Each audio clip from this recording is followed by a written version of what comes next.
Some crimes are so bizarre they seem like fiction. Some disappearances make no sense. And some mysteries refuse to be solved. Tonight, we bring you one of the most chilling, unsolved true crime cases. Stay until the end, but be warned, this story will stay with you. The bizarre case of the Sodder Children. It was Christmas Eve, 1945, in Fayetteville, West Virginia. The Sodder family, George and Jenny Sodder, and their 10 children, were preparing for the holiday when tragedy struck. That night, a fire broke out in their home, engulfing the house in flames. George and Jenny escaped with 4 of their children, but the other 5 children vanished. The fire that shouldn't have been fatal. By the time firefighters arrived, the house had burned to the ground. But when investigators sifted through the ashes, they found something horrifying. There were no human remains. Not a single bone.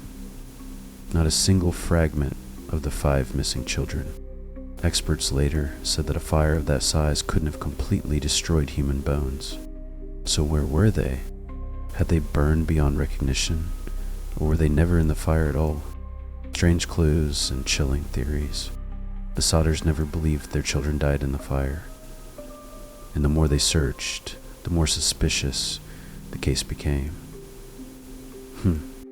The phone call. At 12:30 a.m., just before the fire started, Jenny received a mysterious phone call. A woman's voice laughed strangely and asked for someone who didn't live there. Then she hung up. The cut phone line. After the fire started, George tried to call for help, but their phone line had been cut. Who would do that?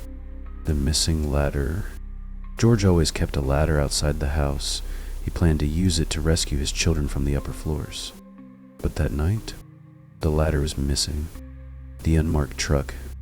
A few weeks earlier, a strange man parked near the Sodder home, watching the house. When George confronted him, the man warned him that his house would go up in flames. The sightings. Years after the fire, people claimed to see the missing Sodder children.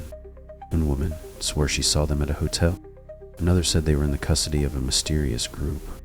One of the Sodder children even received a cryptic letter, signed with a name that matched his missing brother. But nothing was ever confirmed. The children were never found. What happened to the Sodder children? Were they kidnapped before the fire? Was the fire set as a cover-up? Or were they taken by someone who didn't want them to be found? To this day, not a single trace of the missing 5 children has ever been discovered, and the Sodder family spent the rest of their lives searching. Some crimes fade into history, some disappearances are never solved, and some families never stop looking. What do you think happened to the Sodder children? Let us know in the comments, and if you want more chilling true crime stories, be sure to like, subscribe, and join us next time, if you dare.